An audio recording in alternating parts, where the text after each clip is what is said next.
My girlfriend texted, "I'm bringing my ex to your family's Thanksgiving. He has nowhere to go. Deal with it." I replied, "I'll let them know."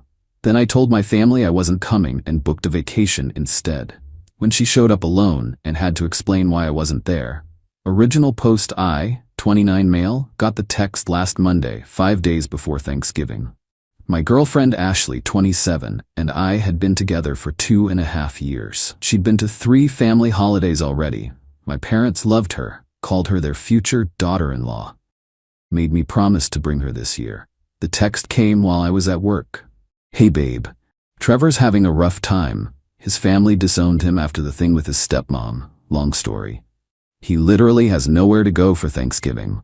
I told him he could come with us to your parents. I know it's awkward, but I can't let him spend it alone. We're adults. We can handle this. Deal with it. Trevor." Her ex of 4 years who she remained friends with because they ended on good terms and shared a friend group. The same Trevor who'd been texting her more lately about his depression. The same Trevor who coincidentally started having all these life crises the moment Ashley and I got serious. I stared at the message for a solid minute, then typed back, "I'll let them know." She sent back heart emojis and "Knew you'd understand, babe." I didn't text my family that Ashley was bringing Trevor. I texted them something else entirely. "Hey mom, something came up with work. Emergency server migration that has to happen over the holiday weekend. I won't make it to Thanksgiving. Ashley might still come though." Mom was disappointed but understanding. "Oh honey, that's terrible. But Ashley's still welcome, of course. We already bought her favorite wine." Then I did something I'd been wanting to do for months. Opened my laptop, went to a travel site, and booked a 5-day trip to Cancun. Left Wednesday night, came back Sunday. Used the money I'd been saving for Ashley's Christmas present, some designer purse she'd been dropping hints about. Turned off my phone's read receipts. Watched her texts come in over the next few days.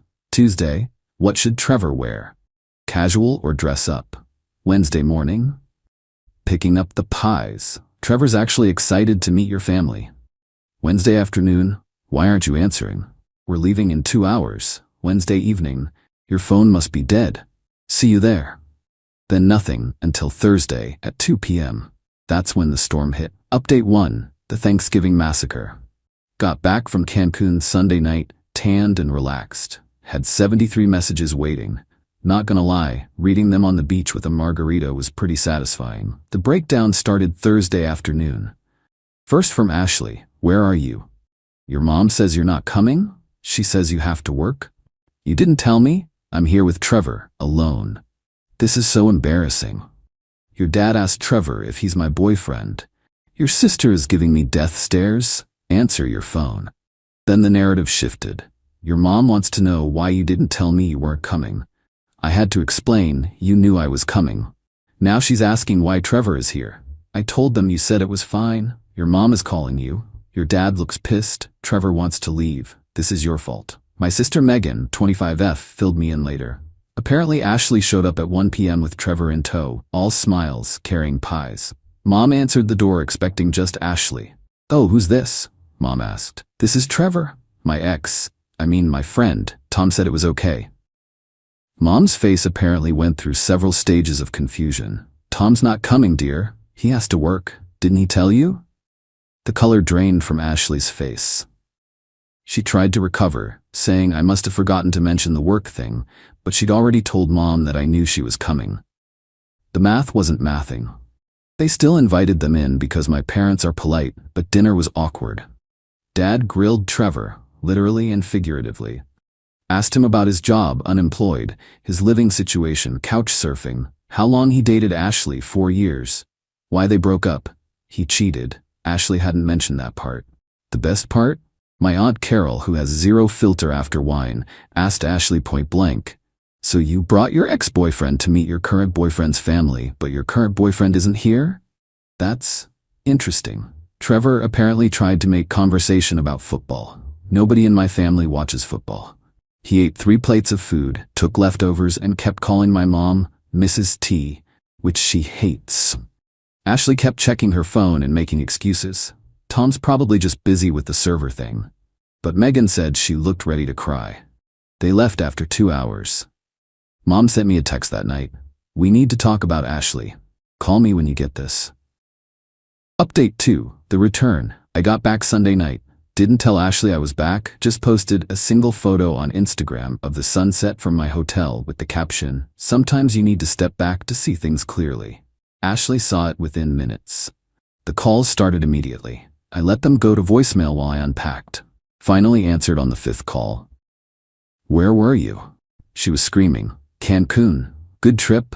How was Thanksgiving?" "Are you serious right now? You left me alone with Trevor at your family's house." "I told you I'd let them know. I let them know I wouldn't be there." "That's not what you said. You said you'd tell them about Trevor."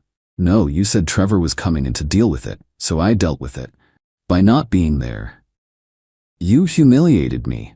You humiliated yourself by bringing your ex to my family's Thanksgiving without actually asking me. I told you he had nowhere to go. That's not my problem, or it wasn't until you tried to make it my problem. You're such a child, running away instead of dealing with things like an adult. Adults don't ambush their partners with their ex-boyfriends. Adults have conversations and respect boundaries." She went quiet for a moment. Then, "Your mom thinks I'm trash now." "What did you expect? You showed up with your ex instead of me." Trevor was mortified. "Good. You're an asshole." "Maybe, but I'm an asshole who had a great Thanksgiving on the beach instead of watching my girlfriend's ex eat my mom's turkey." She hung up. Monday morning, she showed up at my apartment. I was getting ready for work. She had a key, but I'd put the chain on, so she couldn't get all the way in. "Let me in. We need to talk." "We can talk like this." "Tom, stop being ridiculous." "I'm being ridiculous? You literally told me your ex was coming to my family's Thanksgiving and to deal with it." "I was trying to be a good friend. To Trevor. What about being a good girlfriend to me?" "You abandoned me. You replaced me with your ex at my own family's dinner table." She started crying. "You don't understand. Trevor's been through so much. His stepmom accused him of stealing from them. His dad took her side. Still not my problem. You're heartless." "No, I just have boundaries. Your family probably hates me now." "Yeah, they do. My mom called you that tacky girl who brought her ex to Thanksgiving. My dad said you have no class. Megan thinks you're either cheating or stupid." More tears. "How could you do this to me?" "Ashley, you did this to yourself.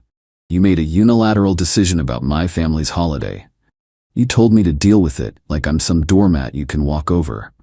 So I dealt with it my way. By running away to Mexico, by removing myself from a situation you created without my consent. We're supposed to be a team.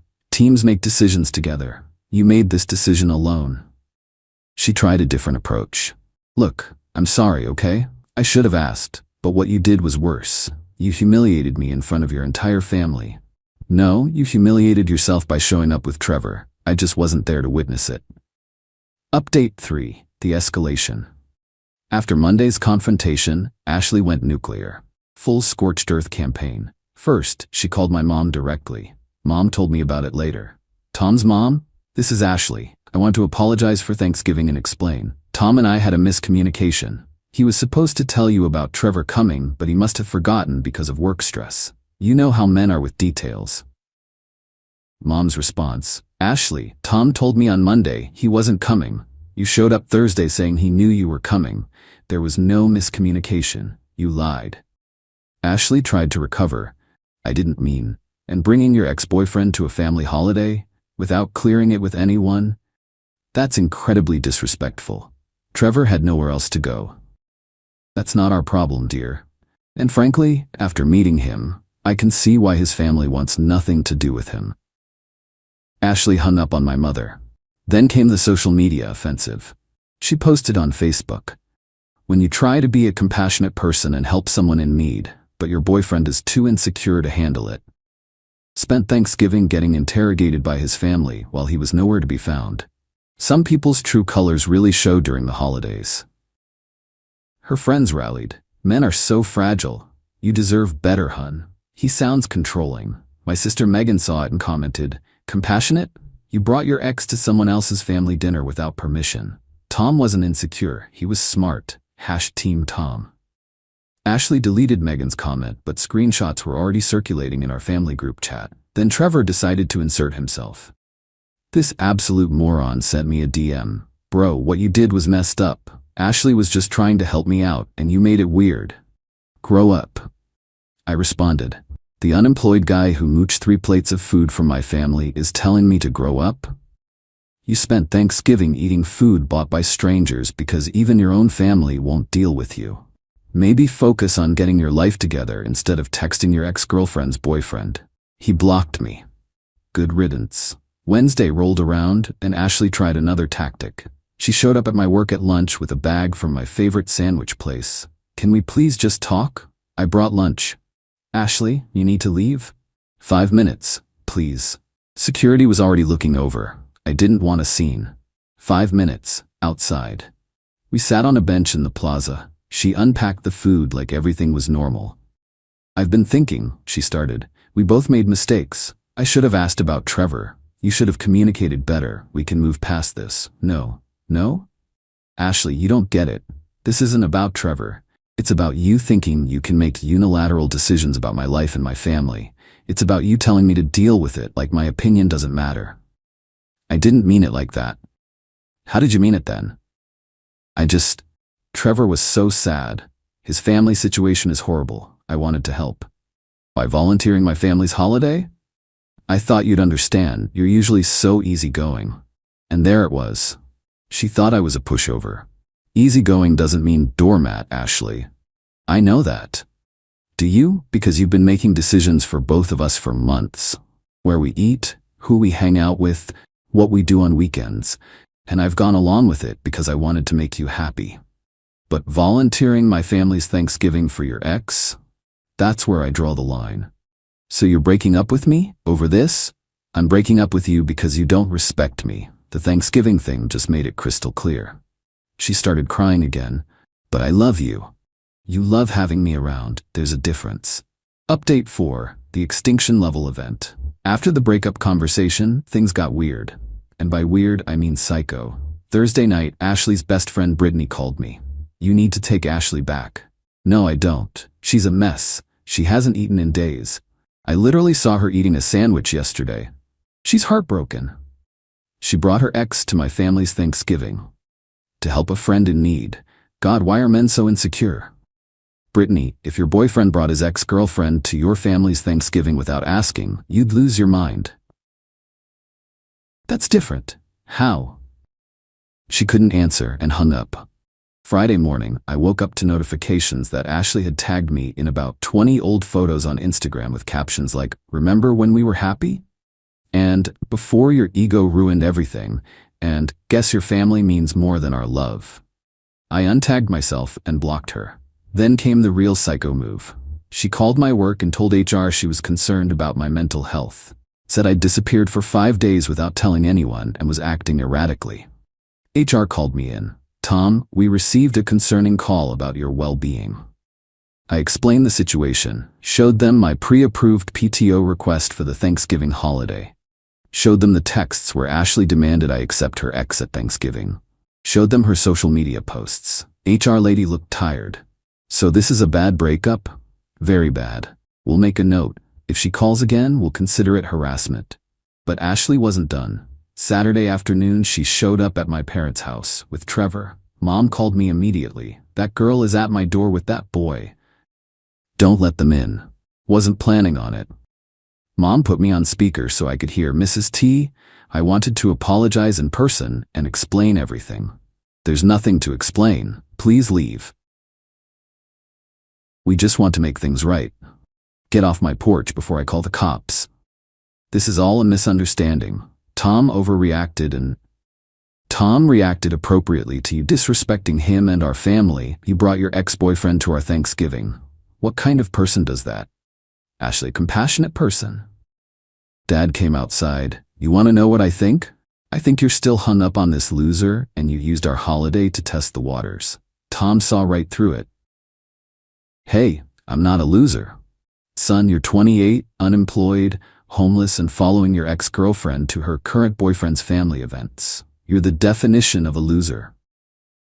Ashley started crying. "You don't understand.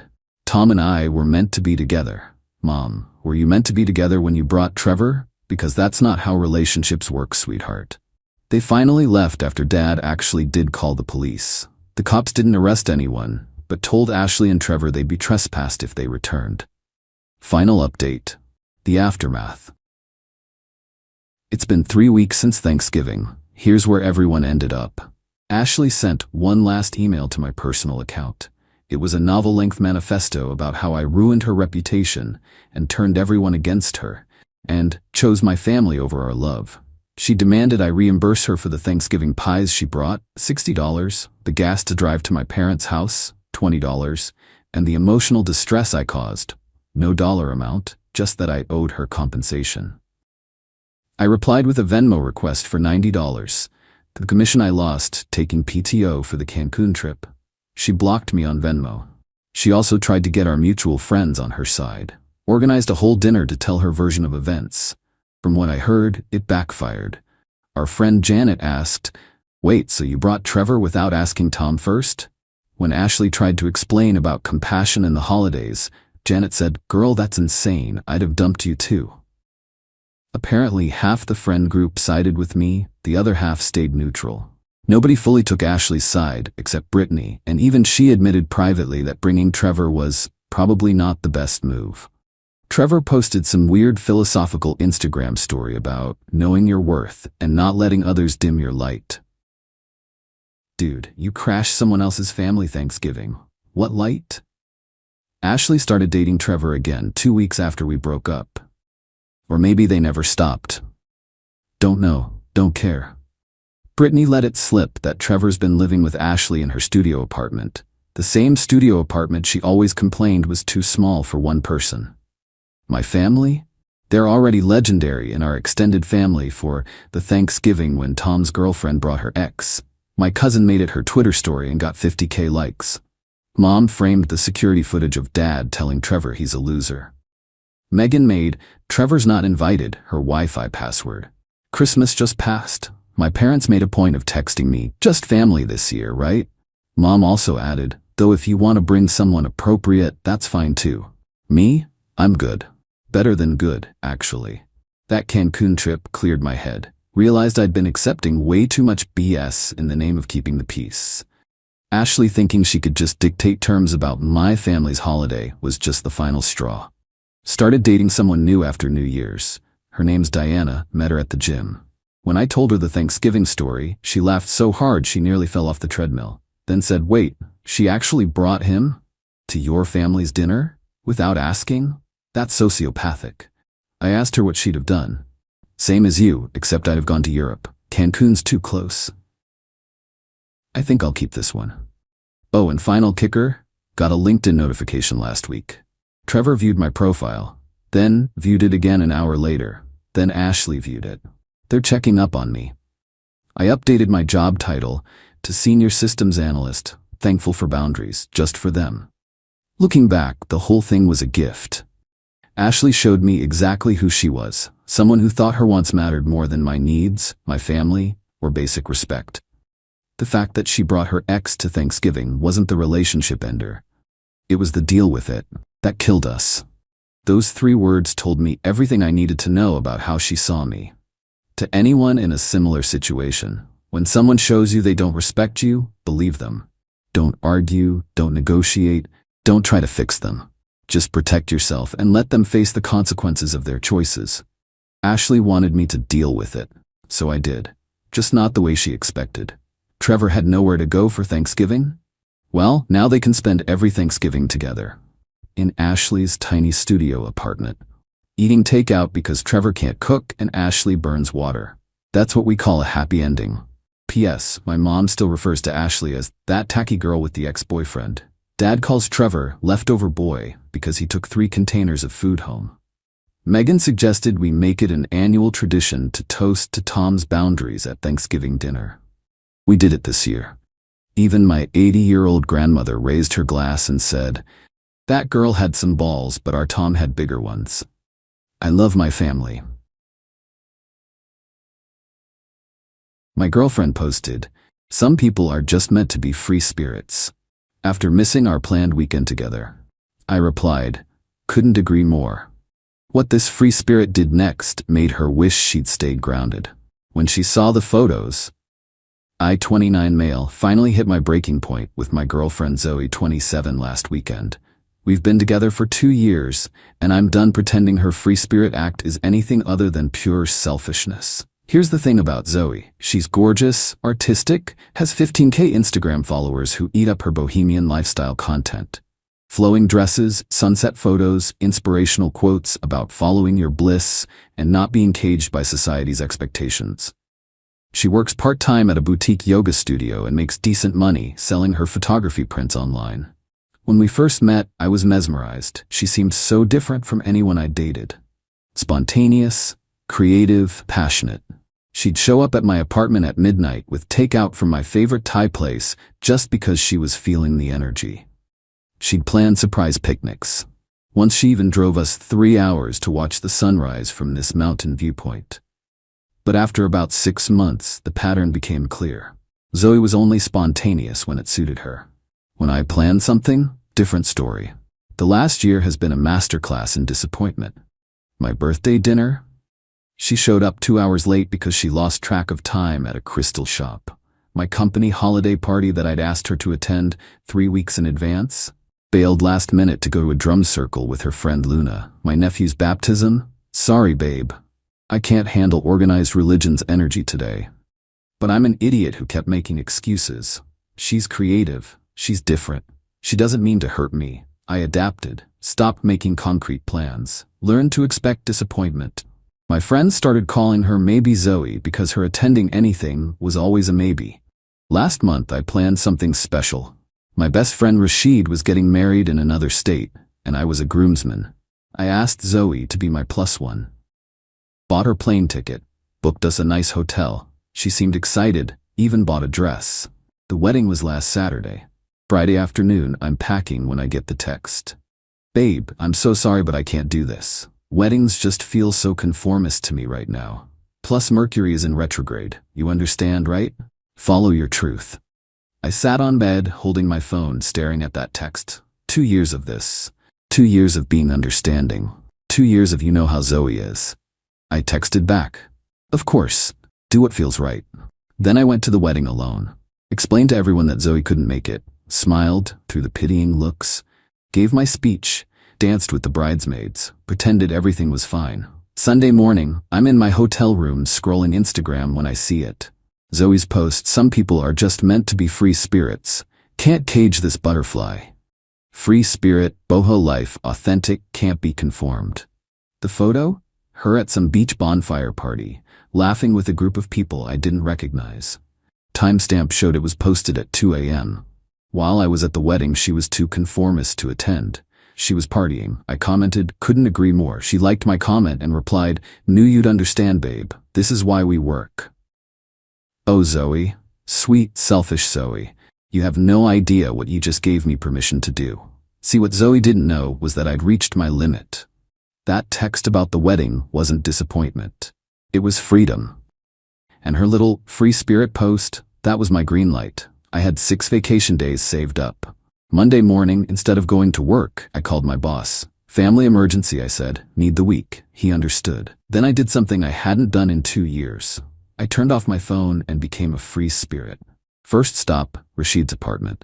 He and his new wife Keiko were leaving for their honeymoon Tuesday.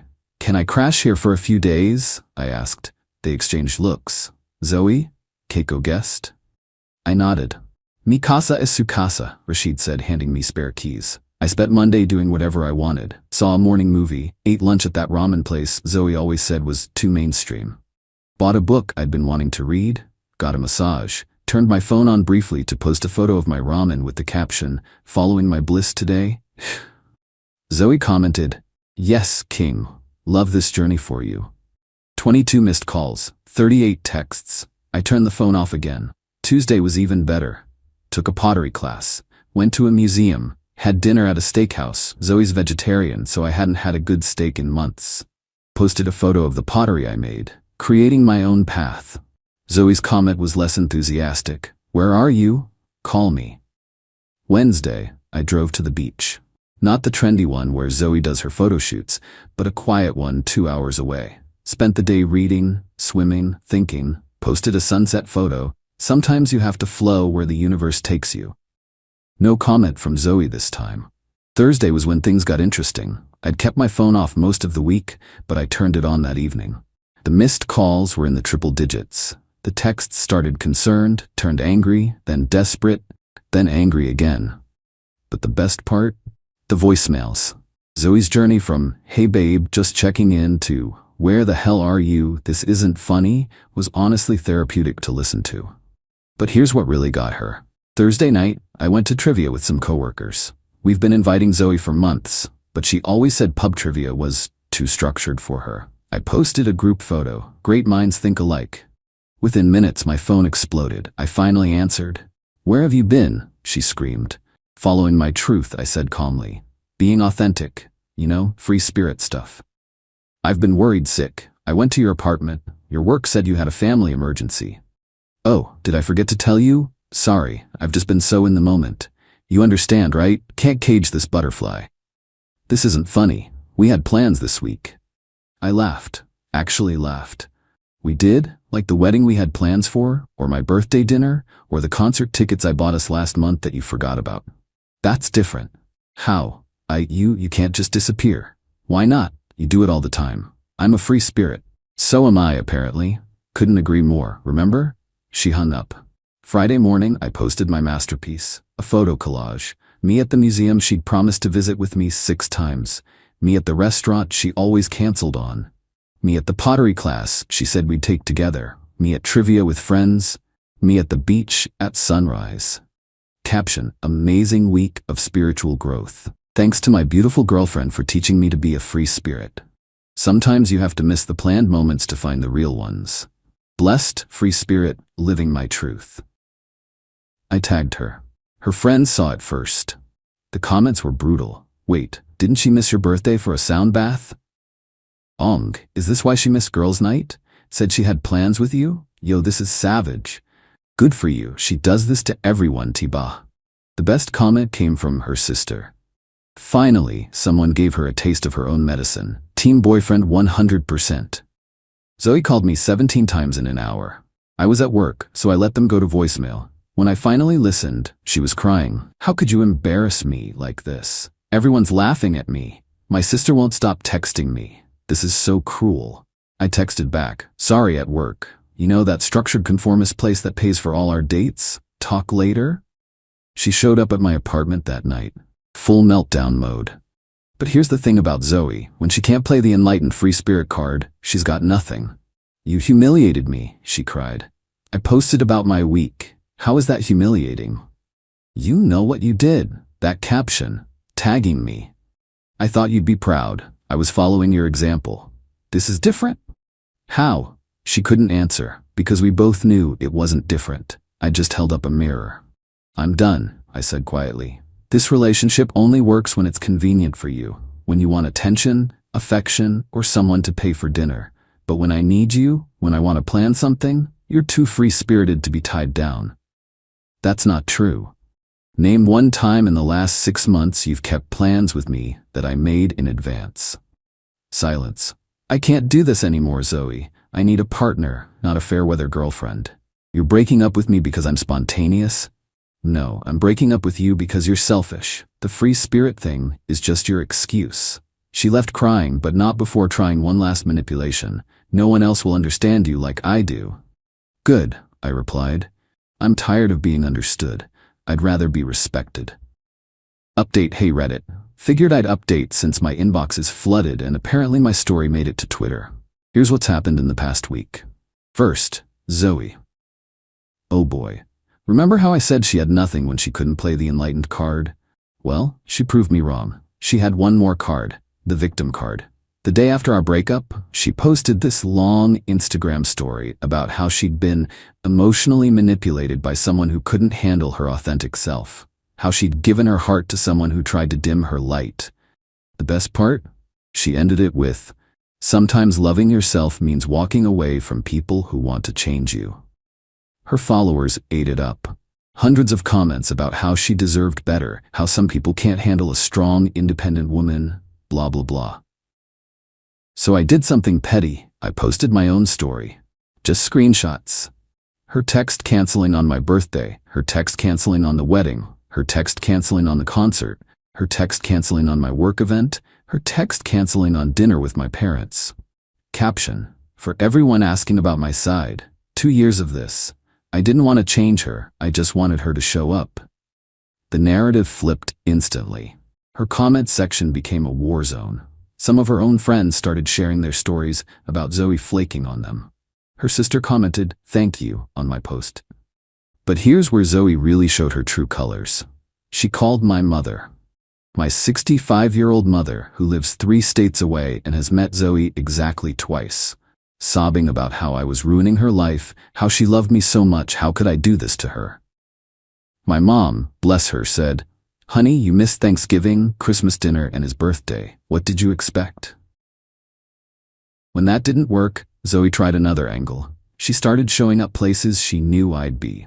The gym at 6 a.m. She hasn't woken up before 10 in 2 years. My favorite coffee shop. The bar where my friends and I do trivia. Each time with a different look. Gym Zoe wore actual workout clothes and pretended to exercise while glancing at me. Coffee shop Zoe brought a book of poetry and sat looking wistfully out the window. Bar Zoe showed up in a tiny dress with some guy who looked like he'd stepped out of a wellness retreat catalog. My friend Dimitri filmed her at the bar when she thought no one was looking. She kept checking if I was watching her, touching this guy's arm whenever I was in eye shot, laughing too loud at everything he said. When I left without acknowledging her, she literally deflated. Guy looked confused as hell when she suddenly lost all interest in him. But the real kicker came Thursday. I get a call from an unknown number. It's Luna, Zoe's best friend. "You need to take down those posts," she demanded. "Why?" "Zoe's losing followers. Brands are pulling out of collaborations. You're ruining her career." Her career of posting sunset photos? She's an influencer. This is her livelihood. Then maybe she should have influenced herself to show up occasionally. "You don't understand. She's special. She can't be confined by normal relationship rules." Cool, then she can be special and single. Luna hung up on me, but not before muttering something about toxic masculinity. Right? Expecting your girlfriend to occasionally keep plans is toxic now. Friday brought a new development. Zoe's mom reached out. Now, this woman is the blueprint for Zoe. Flaky, self-absorbed, calls herself an artist despite not creating anything. I was expecting more guilt trips. Instead, "I'm sorry my daughter hurt you. I failed her by never teaching her to consider others.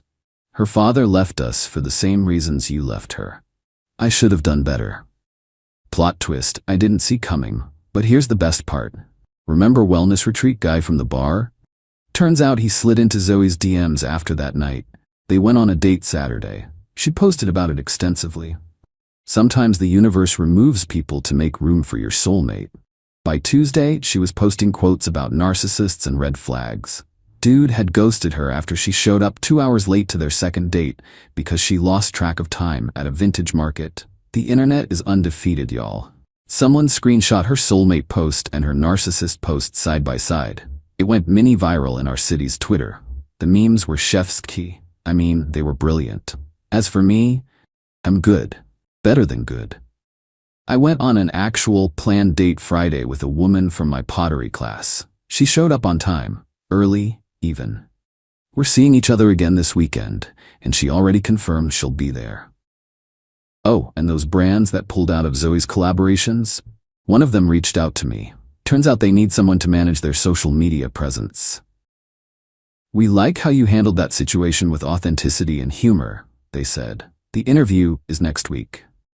Sometimes the universe really does remove people to make room for better things.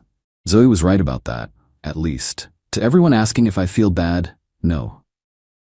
Zoe created the situation by treating relationships as convenient accessories to her journey. She wanted to be a free spirit? Cool. She's free now. Free to miss all the plans she wants, and I'm free too. Free from disappointment, free from excuses, free from someone who thought respecting others' time was optional. The butterfly metaphor was perfect, actually. Butterflies are pretty to look at, but you can't build a life with something that flutters away whenever it feels like it. Anyway, gonna go plan a weekend trip with some friends. And get this, everyone's actually gonna show up. Wild concept, right? Update: Zoe just posted a photo of herself at a meditation retreat with the caption, "Healing from narcissistic abuse." The comments are not supportive. Her follower count is down to 9K. The free spirit is crashing hard, and I'm just here living my beautifully scheduled life.